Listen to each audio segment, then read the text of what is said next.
So maybe he had somebody over and was drinking wine. Pretty gross. This is amazing. Okay. I got questions, Nate. I got questions.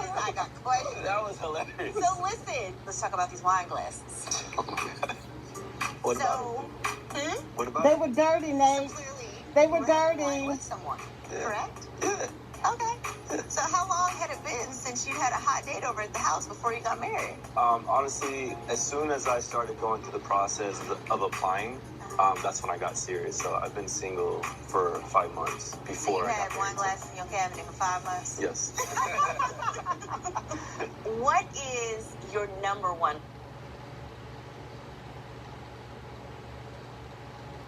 All right. So we're back. Married at First Sight, season 15, episode 7. And we're just going to jump right into the couples. Nate, after that, she said that she asked him, I think, what was one of his biggest, fears going forward. And he said that one of the things was his lack of tidiness. The other thing that I see that Nate actually has a problem with is that he can't see himself. So she's gonna get tired of having to always point himself out to him, and he not be able to pick up on that he needs to really look at his behavior and stop minimizing things that could be very important. Because when it came to Mitch's house, it was important for Nate cleanliness. But then when it came to his own house, his standards were more relaxed. And if his wife used his standard against Mitch, against him, he'd be in really more trouble than Mitch. Because I think that Christian is really trying to accept him and trying to work with him, in the direction of change. And he was a bachelor, 41 years. He's been running around doing whatever, he wants to do. And now he has to put thought and consideration into his actions and how it's going to affect her, not just, how he feels, about a situation. So I actually commend Christian and Stasia, because they both could be on a whole different level right now with both of their spouses, and they're choosing not to. And that's really big, because being out here in the world, people would judge you on the smallest thing. It's like what Morgan, was saying about her thing, with Ben. Oh, if you break trust with me, it's a wrap. She would already canceled you and moved on. But because this is an actual marriage, she has to actually give it a beat. She's got to give it more of an opportunity than she would regularly. And that's one of the things that I actually admire about this show, is that it kind of forces people to go to a deeper level, than we would probably be willing to do on the outside. So just, wanted to bring that out, because I think that may be something that we'll be looking at, later on in the season. So as we continue to talk about Nate and Stasia during this episode, they left, the honeymoons are over. So they are back in San Diego, and they are doing house visits. And then one of the other highlights of this program, of this episode, was they got Cal came and visited them. The what do you call it? A relationship expert. Cal came to visit them, and I thought his conversation was substantive. He asked questions that were thought provoking, and it was interesting to see how everybody kind of, I'm thinking back to last season as I'm talking. And I thought that, like I said, the conversations, were constructive. So, yeah, talking about Stasia and Nate. Let's see. So they were leaving Puerto Vallarta, And then they went and visited, each other's homes. So Stasia, we already know that she's, super clean, and she's, the boss bee, doing it and the thing. And so they got into a conversation about an espresso maker. And I don't think that Nate's argument about it was very good.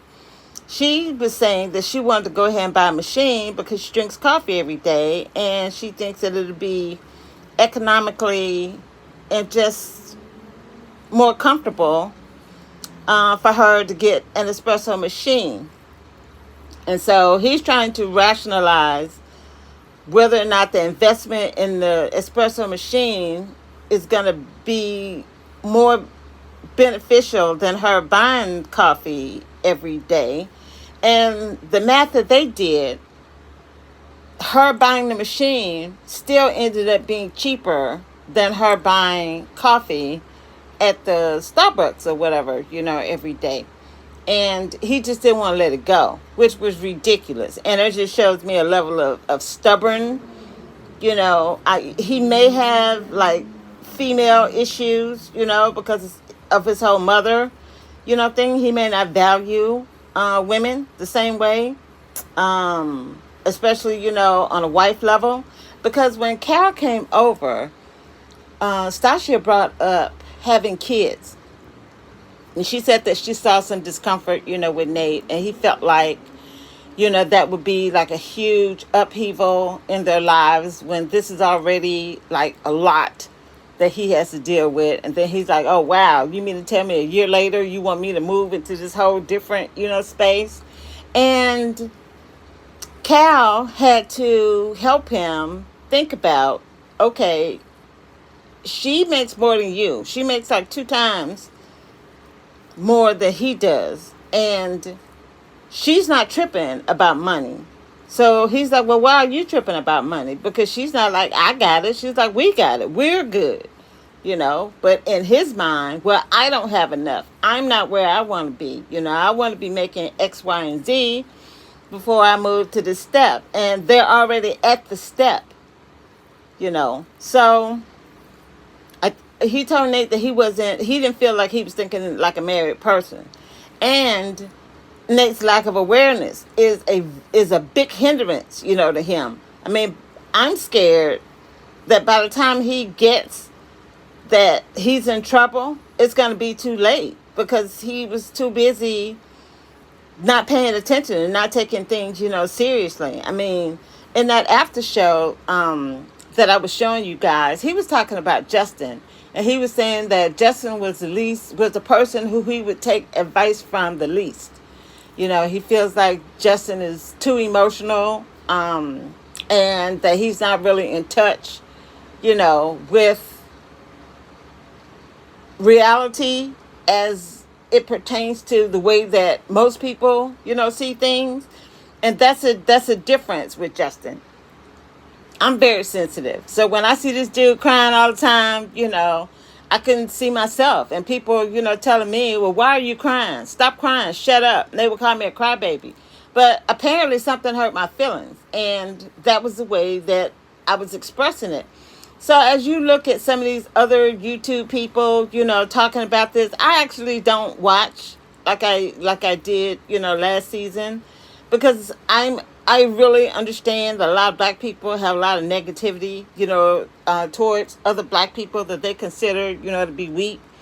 So like Justin says that he's from Alabama. I can wholeheartedly see him being mercilessly teased and just picked at and just talked down to and talked at, about how he's supposed to be, how he's supposed to feel, how he's supposed to express himself, how he's supposed to, take a step and move to the left or move to the right.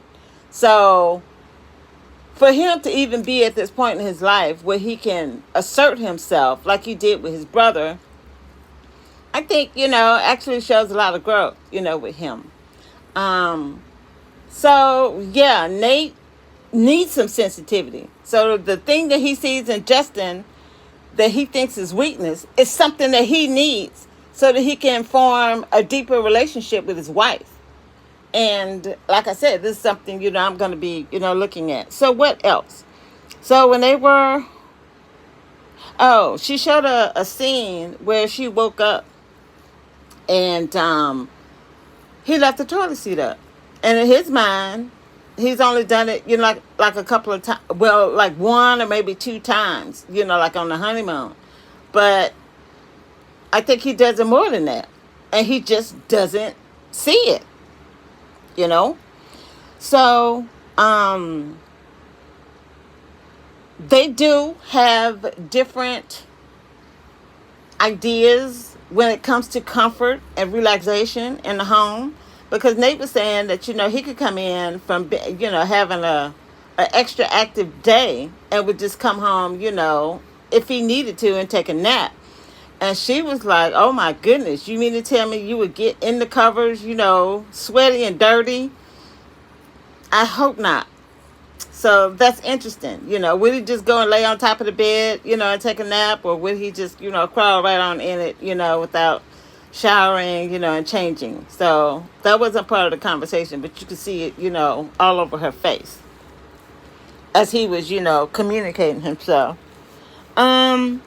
So when Cal came over, like I said, they talked about children. They talked about money. He made them tell each other, what they made, which I thought was good. Made me think about Noy and Steve, from last season. And, Nate's feeble excuses about needing, to make more money, before they have kids.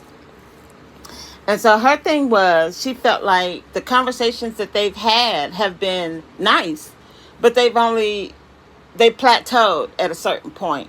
They haven't gone deeper into certain, topics. And, I don't feel like at this point she's pushing him. I think, she's kind of making him aware, of it. And in his mind, he doesn't have anything to say about his mother. Number one, because he only met her once. And number two, there are no feelings there for him to talk about. And so with her, she understands that there are latent feelings that are there. So just because he doesn't identify with having feelings right now doesn't mean that they're not there. It just means that he's just not connected to them. And she wants him to be able to flesh that out and have a conversation about it. If they're going to have kids and, he's going to have, a daughter, and, he should be able to show both his sons and any daughters that he respects their mother, that he values her opinion, he values her as a human being.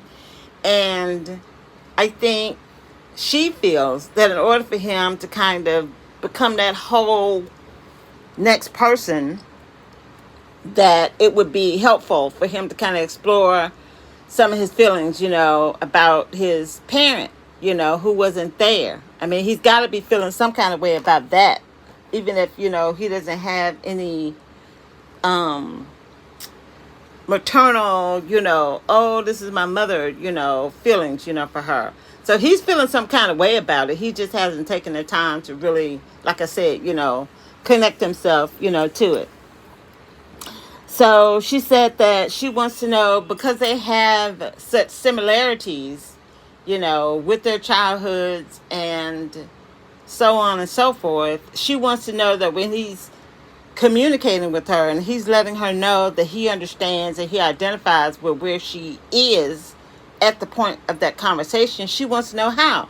How are you able to have this level of identification with me if you're telling me that you're cut off, from one of your parents? I mean, which, like I said, I see it from both sides. My mother was extra vocal, with me, which wasn't a good idea, because it's like whatever came into her head flew out of her mouth. And after so long, you just get tired. I mean, it got to the point where she started opening her mouth to tell me something. I didn't want to hear it. I honestly didn't. And when I could get away, when it was time for me to get out of that house, I was gone. I was gone. First, I went to college. I went to junior college for like a year. And then I transferred to a 4-year university. And then, like, after a year or so at the 4-year university, I wasn't where I wanted to be.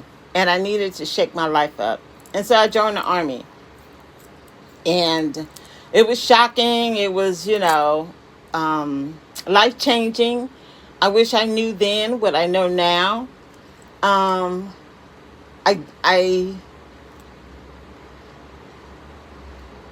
I'm consistent. I am consistent about looking at my life, seeing that I need to make a change, and being willing to take that next step in order to move toward the change that I wanted to see. That's how I ended up out here, in California. And it's been one of the best decisions, I ever made. So, I just wanted to, kind of put that level of identification, in. And so I've actually never felt accepted or loved, by like a romantic, partner. So I identify with Mitch, and that he's strange and he just wasn't able, to make that connection. Nate, has issues. He's got barriers, up. He's got this idea about the man he thinks that he is, and he's going to have to learn. Justin is going to have to toughen up, and Ben is going to have to stop being judgmental. I can't stand people like Ben. Okay, because he'll sit there and make you think, oh, I'm so nice and I'm so sweet. But then you say something that he doesn't agree with. So instead of him talking to you about it, he just sits there and nod his head and be like, oh, okay, yeah. Oh, wow. And and such, Oh, you have a whole conversation. Him and Morgan had a whole conversation about it. And she told him that she didn't want him to talk about it. So it's like 5 minutes after they finish having that conversation, he goes and runs to Justin to tell him all the concerns and issues that he has with something that he should have talked to his wife about. And I've had the misfortune to run into a whole lot of people, like that. They'll go off and they'll tell somebody else. They'll tell your boss or your supervisor or your friend or just somebody else everything that they don't like about you, all the concerns, and they don't want to say nothing to you. When they get in your face, then they smiling and, oh, everything is fine. And then you have to find out, later that they done went and, had all kinds of questions, that they could have just came and asked you, and the thing could have been a nothing. It could have been a nothing burger. So, yeah, people like him get on my nerves, and then he cheat. So I'm really watching him. I'm watching him. And he can sit and say, that he's sorry and have that soft voice all day. If he is untrustworthy, then, yeah, I would understand why Morgan, wouldn't want to, be bothered, with him. So we'll see, how that goes. So let's see what else I have written down for Ben and Morgan. Oh, I thought that was cute. So out here in California, at 4 p.m. from 4 to 9, your gas bill goes up, not your gas bill, but your electric bill goes up significantly. So the stuff that you're paying for, say like you have, big appliances, like a deep freezer, your refrigerator, I don't know, some other, like all he was saying, his whole television, set up. They said that, like when you keep your VCR on, those lights, they said that really sucks up more electricity than a lot of people, really understand. So I do. I get it. I live by myself and I have to pay my own electric bill, as well. So if I need to, turn off my lights and not turn them on, until after 9, then yeah, I'm cool with that. I don't see, an issue. And so it was cool that Morgan, seemed like she was trying to absorb it. And she was like, okay, cool. I won't wash between the hours of 4 and 9. She do it, in the daytime. So that he was really, happy that she didn't give him a whole lot of, push and pull, about that. So I thought that was a cute moment, for them. And so scenes like that help me kind of see that Morgan is really trying to connect with him. And then on the after show, he was saying that she asked him what time was he going to get home. And he said about 5 o'clock. So he came home and she actually, was ready there and made him, dinner. They had burritos, for dinner. So he thought that that was really thoughtful. And he appreciated, the effort that she put in, because normally she comes home and she doesn't have to deal, with any of that. She eat whenever she get ready to eat, and if she doesn't want to eat, then she'll just, do whatever. But for her to move that aside, her comfort aside, to try and be there, for him, I actually thought, was pretty good. I said, so when Carol came, he actually, like I said, had a really good conversation, with them. And he talked to Ben, told him, hey, man, you're going to have to get this together. You can't just be in your own head and go out there and do whatever it is that you want to do, talking to everybody, and then come back home and then think that that's not going to be a problem. You're going to have to temper that and put proper energy and communication, where it needs to be. And so, I like that Ben, I like that he owned his overreaction to what she was saying about her bachelor's. And so I think somebody asked him, how did he feel about Justin being so emotional, about his relationship? And he said that he has to take ownership, for that. If he hadn't run to Justin with his problems and his concerns, then Justin would be in that spot where now he's, overly or deeply concerned about, being and not wanting him to be hurt, and wanting him, to have the marriage, that they all, signed up for. So I thought that was cool. He actually went down and was like, okay, well, this action that I took has cascaded. And now I'm looking at the aftermath of what that one decision that I made has caused, and I have to take ownership of that. Loved it. Great job. And he said something about, Carol was talking to him because he was talking and he was saying something about Morgan. And he had, he kind of gave her a little hit, like he was talking on one of his boys. And, Carol was like, wait a minute, man, you got to be soft, with your wife. You at the beginning. You're trying to plant a seed and get that seed to come and sprout. You can't treat the seed nor the new plant that's sprouting up. You can't handle and treat it like you would a plant that has been growing for the past X amount of years. You're at the beginning. You have to be gentle and soft and accommodating to the situation.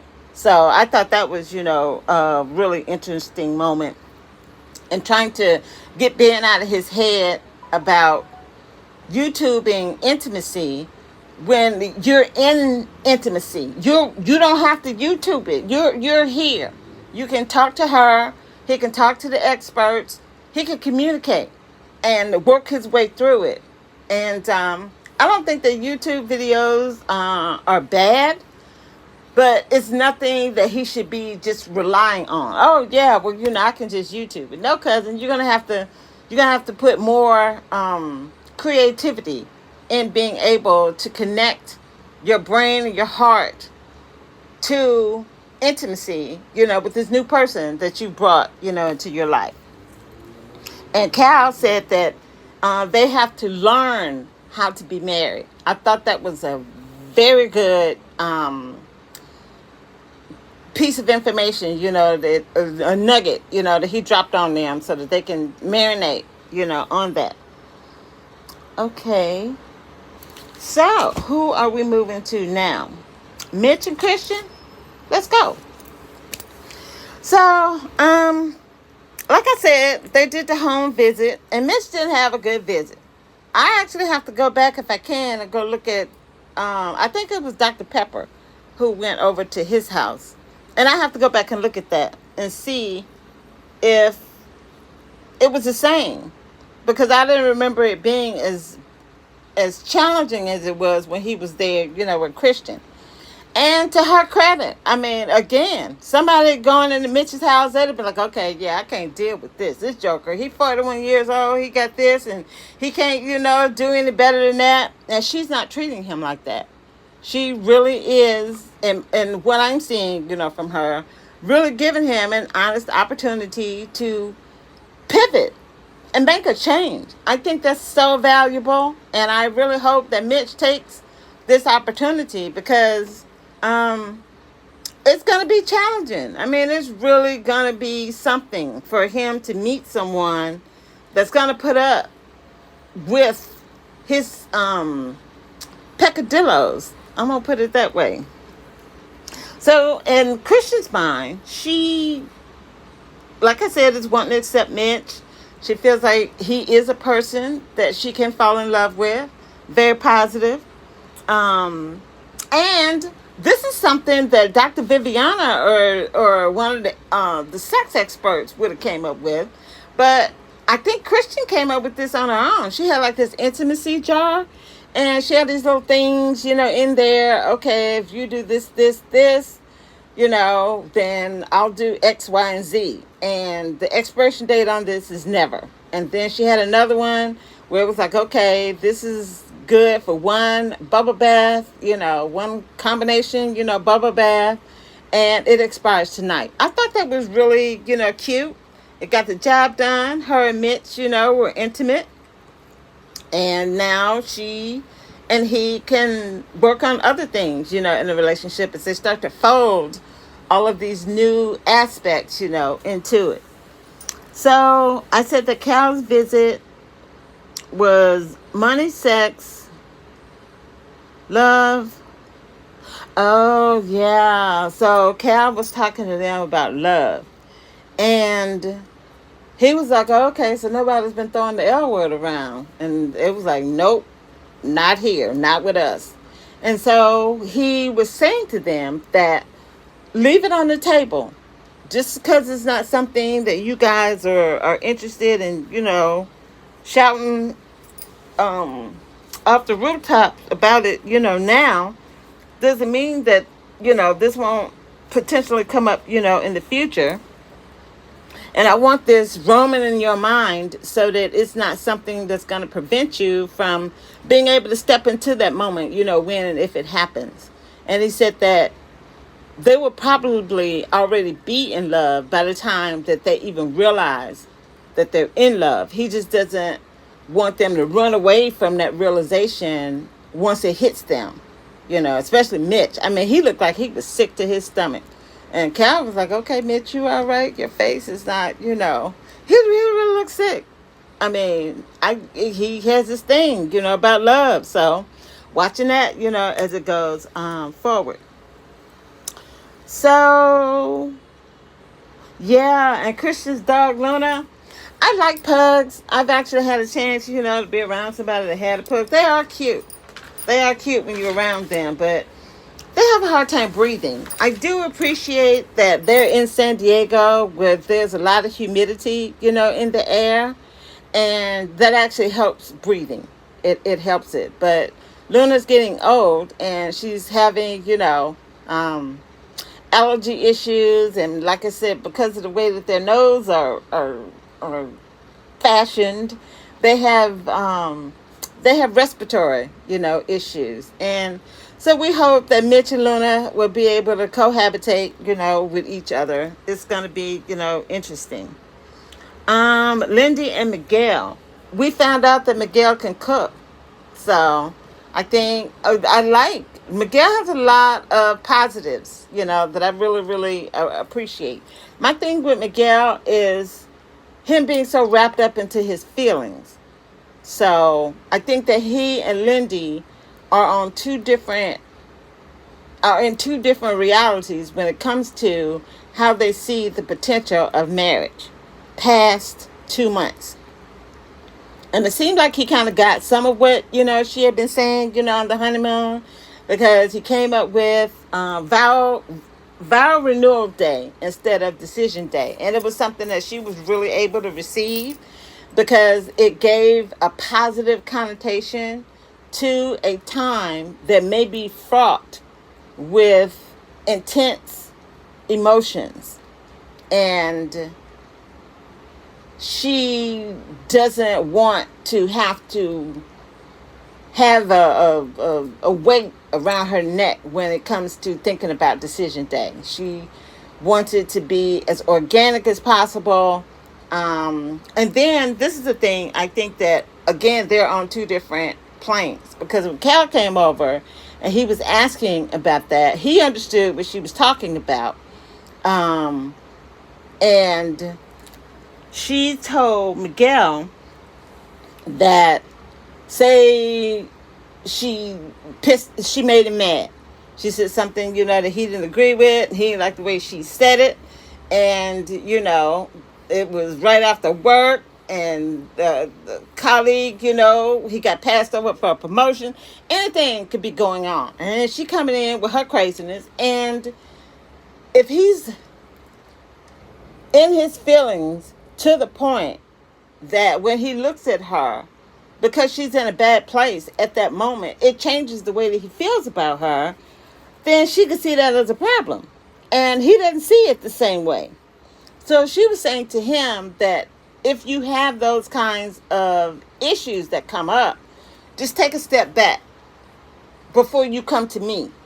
And it reminded me of Mitch and how he caused problems in his marriage being stupid. I mean, he's so caught up in his feelings that he just couldn't take that step back. And he brought up conversation that was just really irrelevant and unnecessary. If he just kind of relaxed and just let life happen, he'd probably be in a better position, with Christian, right now. But they get into their heads and they still stewing and doing backstrokes in their feelings. And it can lead you to a lot of problems. Look at Michael, from last season. Joker couldn't get out of his feelings. Then he got his wife, sucked into the feelings, vortex. And they couldn't hardly crawl out of it, to the point that they weren't able, to have a successful relationship. So, yeah, Miguel has a lot of positives. Lindy has some positives, but, I have this thing about Christians. They have like this Jekyll and Hyde personality complex, that they got going on. And I'm just waiting on that other shoe to drop, with her. I think that Miguel is trying to be as honest as he can. But I think that he can have a tendency to do some overthinking, whereas Lindy knows that she has a problem with overthinking. So they have some overlap, in that area. And when she was talking to him about the pause that she would like for him, to make, he was like, yeah, I don't know if I can do that, because I've been in relationships where I did censor my conversation. I didn't, speak up when I might have, and then one thing leads to another, and then one day I'm waking up and I'm like, okay, I can't do this no more. And then so he's having this conversation, and then the person is looking at him like, well, where's this coming from? I mean, we've been sitting here and you haven't said anything, and now we breaking up, and this is the first that I'm hearing that this was a problem, for you. So I see that aspect, of what he's saying. And I do see, what Lindy is talking about, at the same time. I don't know how this is going to work out. Very interesting to see. But like I said, he did seem to start to get some of what she was saying, because he was able to come up with vow renewal day.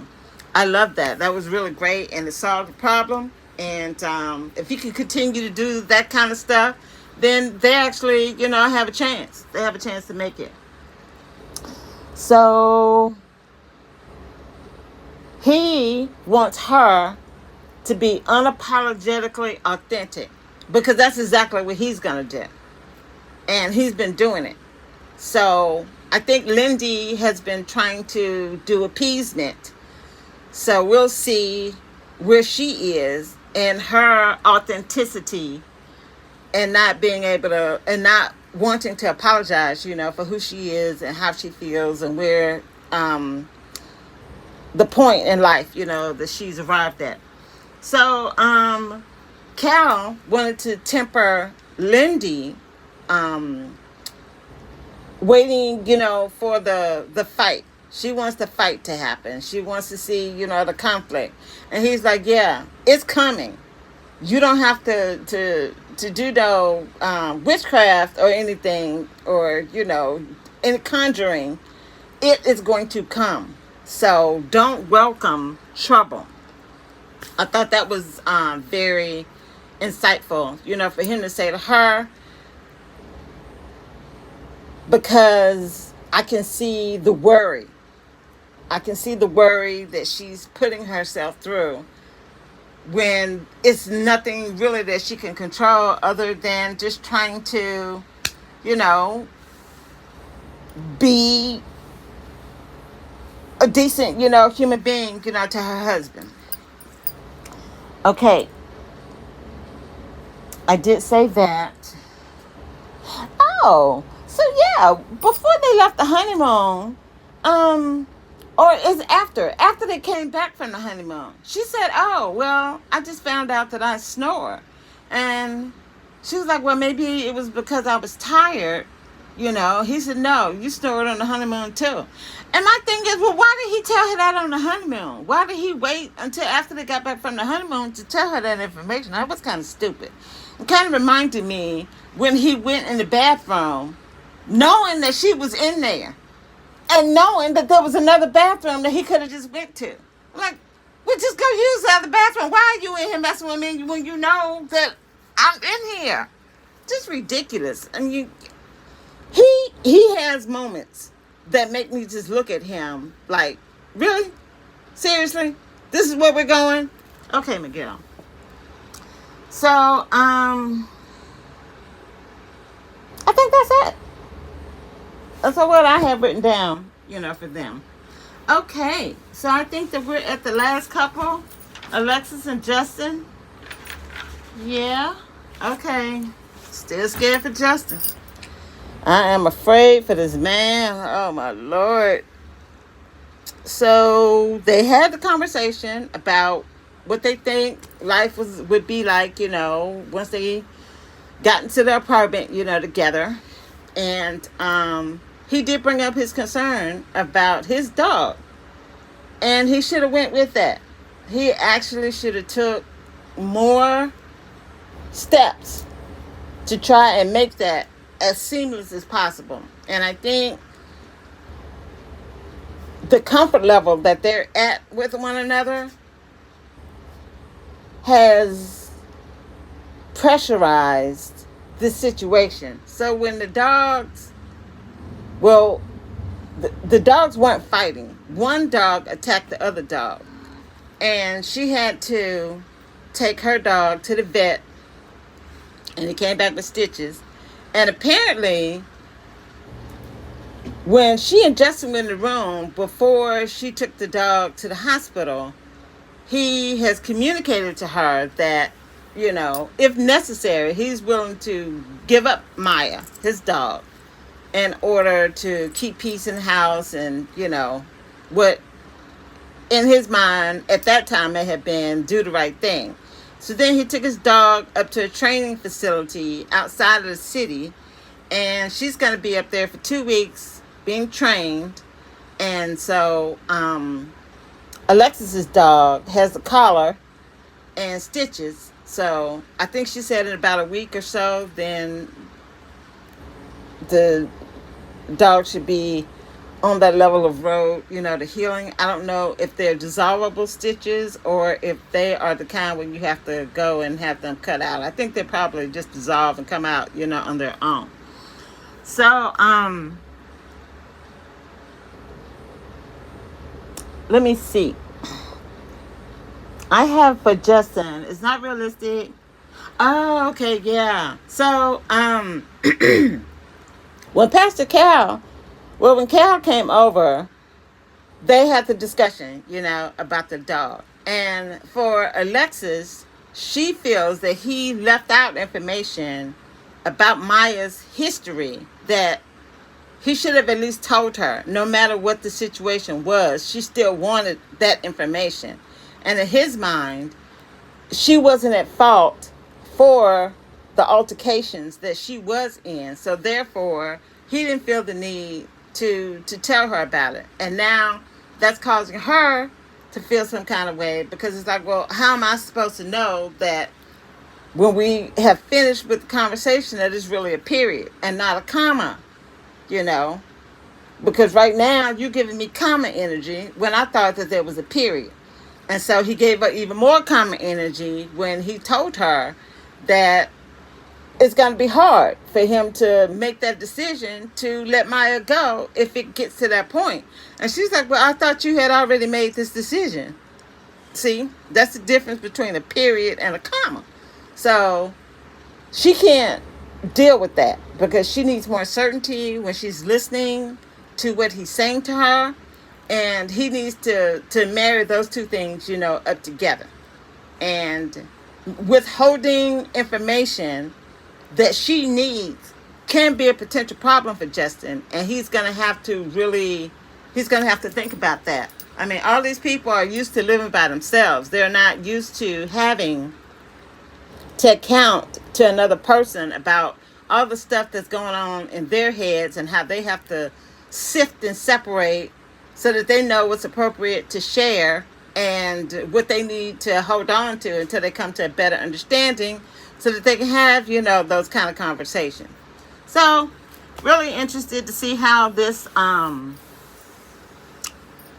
is going to pan out. When he was taking the dog up to the training facility, he was saying that he asked God for challenges, so he just sees this, you know, as another challenge. I don't ask God for challenges because he's going to send you challenges. You're going to be tested. So those things, that's just something he doesn't have to ask for because now it's in his face and he doesn't know, you know, what to do. He did say he prayed about it. So we'll see if he actually sits and listens, you know, to any spiritual education, you know, that might come his way. So I think that we are here. Yep. I think we're here. Married at First Sight, episode 7 in the can. Really thank you guys for riding with me if you're still there, out there in the ether. And until the next video.